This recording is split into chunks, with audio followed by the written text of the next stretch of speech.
Just have to reset the recording. Okay, so are we going straight back up? Just go. Okay, so my next question is, why did you run for MA state representative? So Mass representative. Good question. Why I ran for state representative. I started this basketball program in South Boston, Dorchester, and South End in Tri-District. And I was given the key to the city by the mayor of Boston at the time. His name was John Collins. So he said to me, Ray, he said, what are you going to do? I said, I'm going to play professional basketball. He says, well, if you don't do that, what do you want to do after that? I said, I'd like to use some of my talent and my experiences growing up. I used to have to hitchhike to New York to play basketball because that's where the great players were. And mostly black kids down in New York, down in Harlem. I said, I want Boston to be a great athletic city for kids like me who don't have much money. You know, this is our way to get to college. Never would have been able to go to college money-wise. I got a scholarship, and I saw a lot of great talent in Boston, academic and athletic, but just went untapped. No advocate for them, nobody promoting them, no publicity, no advocacy. So I said to the mayor, I said, this is what, oh, okay, fine, if you ever need any help, let me know. So lo and behold, here I get cut. My career dream shattered, so here I now start a basketball youth program, not just basketball, a softball program as well. Fast pitch softball program for a couple of hundred guys, many of whom just came back from Vietnam. So instead of hanging around bar rooms at night and being with their friends, we had a beautiful softball league 4 or 5 nights a week, and keep everybody active and busy. So I ran into these roadblocks, couldn't get the park fixed, couldn't get this done, couldn't get that done. So I decided, my friends who ran the youth programs in South Boston, Dorchester, South End said, why don't you run for state representative? And I did. And that was, that's how I got started. And what was the other part of the question? You asked the question. What was how I ran for rep? Yeah. Oh, what made you want to do it? Like, yeah. What was your... Basically to try to help these youth programs that I started, that I knew were going to be successful in helping kids, but they needed an advocate in politics and government. They didn't have one at the time. And then,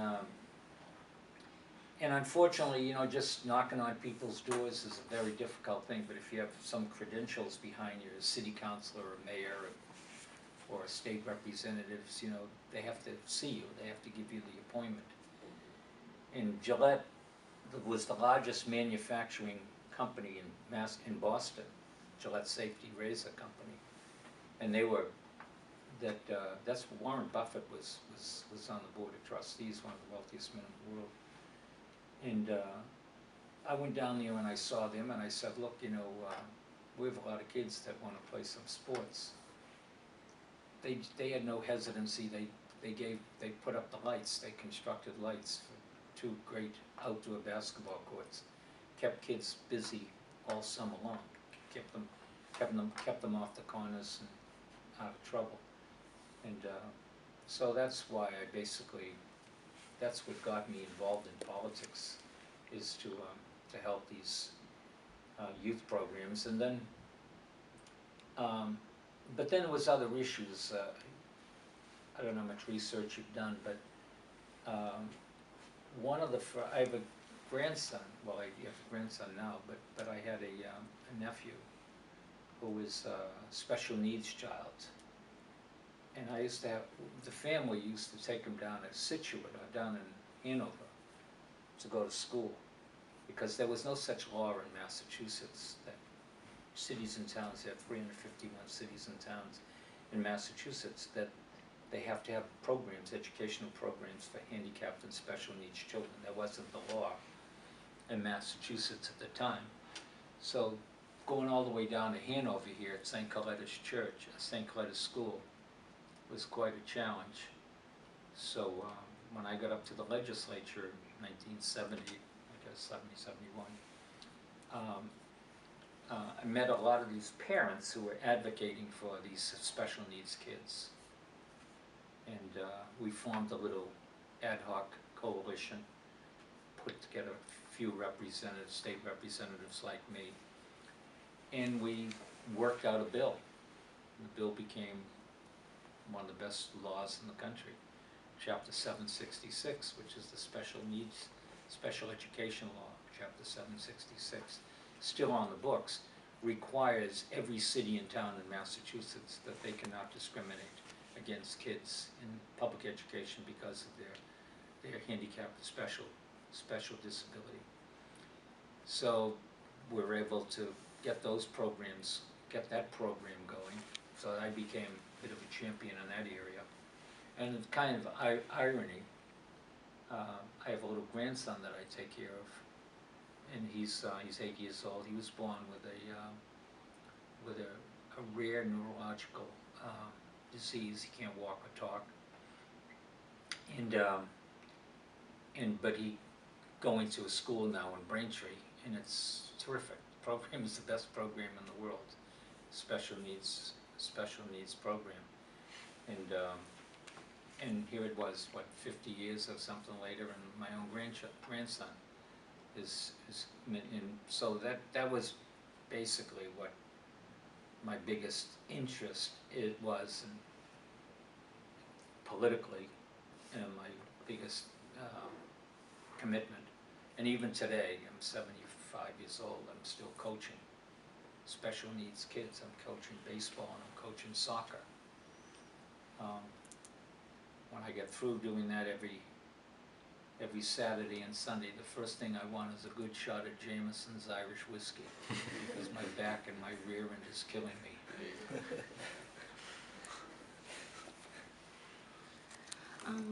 My next question is, what are some issues that stick out to you during your time as a Mass State Representative? Big issues that stand out.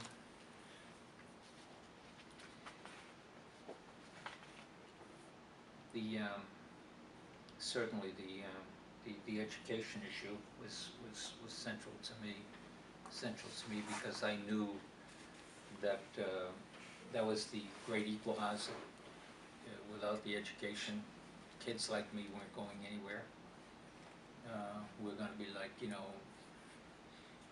I was playing football at White Stadium. It was Thursday afternoon, 11,000 to 12,000 people filled the stadium. It's kind of unheard of on a Thursday afternoon. Saturday you'd understand it, or Friday afternoon, Friday night. But at the game, the first half I scored 3 touchdowns and threw for 1 touchdown pass. The coach of Syracuse, which was the #1 team in the country, came down to the locker room and said, "This guy is unbelievable. One year quarterback. I want him to play for my team, #1 college team in the country." Somebody said, well, he'd be like all the other kids that go to South Boston High School. He'd become a good dock worker like his father. If he's lucky, or he may go into the service, or if he's lucky, he might get a city job. That was the expectations that people had, that you'd become a dock worker or a truck driver like your father. And then so I didn't go to college right out of high school immediately. And then I became a dock worker. And then I started playing basketball against former collegians, playing football and baseball against former Major League Baseball players and all that. And people started to say, my God, you could be playing for some of the top teams in the country. So they started coming after me and recruiting me, and next thing you know, I went to prep school, and I became a very serious student for the first time in my life. And I went from wanting to become a